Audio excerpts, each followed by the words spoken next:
Marvelites, you're watching This Week in Marvel, and I'm Ryan, aka Agent M. I'm C.B. Cebulski, Editor-in-Chief. And we're very excited because this episode of This Week in Marvel Unlimited Reading Club is about Avengers. We chose 3 issues of Avengers from the 1970s, issues 160 through 162 by writer Jim Shooter and artist George Perez, and it is pretty incredible. Classic Marvel comics that added to the Marvel mythos in so many different ways through the character interactions, through the relationships, and through some of the things that were introduced in those issues, which directly affect what is happening in the Marvel Universe today. Yeah, it's pretty cool, CB. On the podcast version of this episode, you gave some teases, some hints about some of the things, some of the characters involved in this that are playing out in our books right now. You know, you look at stuff with Hank Pym, with Jocasta, with Ultron, with, all the Avengers, a lot of really cool elements. We've seen a lot of that been playing out in Tony Stark Iron Man by Dan Slott currently, but, just reading through these again, there's going to be some really stuff also coming with the Grim Reaper. Ooh. No spoilers. No. I like that tease, though. Yeah. That's real good. But these issues are really interesting because you have very young but incredibly talented creators. Jim Shooter, probably like 25, 26 when he wrote these.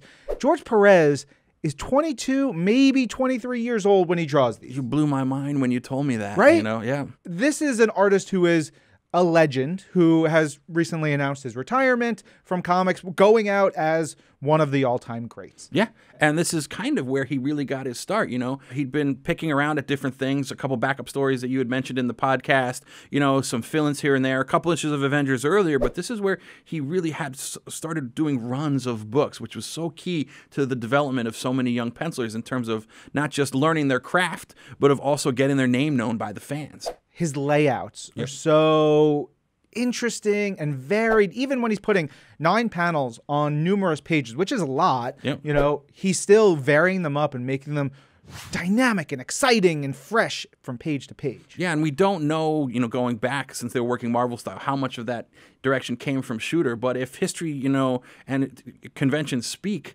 that it really wasn't much because they were working Marvel style. They're getting 1 page or 2 page of plots or having conversations on the phone. And it was really George going in there and doing these beautifully designed layouts, like pages that almost look like paintings. And there was that another great scene where it's 2 big panels at the bottom. And I think it was Iron Man and Black Panther are flying off in one direction and Thor and Wonder Man are flying off in another direction. And it just was like spouting the 2 characters coming out like a fountain from the bottom of the page. Yeah. And I think my favorite of this 3 issues, there's the page where Janet's essence is being sucked out and drawn into Jocasta.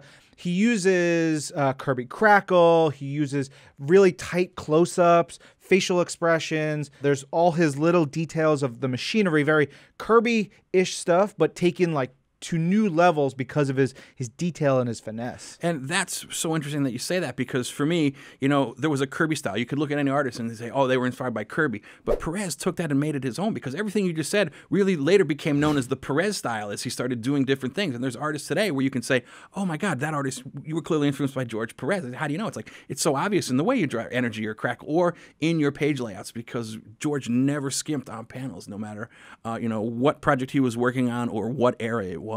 Yeah. And so the 70s, something that you mentioned to me, which I found really interesting, is very much a decade of creators coming to their own, pencilers, people following artists and, past just the characters. And this is one of those amazing runs. Yeah, and that's exactly what happened to me, We were buying comics at the 5 and dime, going up, and you're reading for characters. I want to read the new Spider-Man issue. I want to read the new X-Men issue. I want to read the new Avengers issue.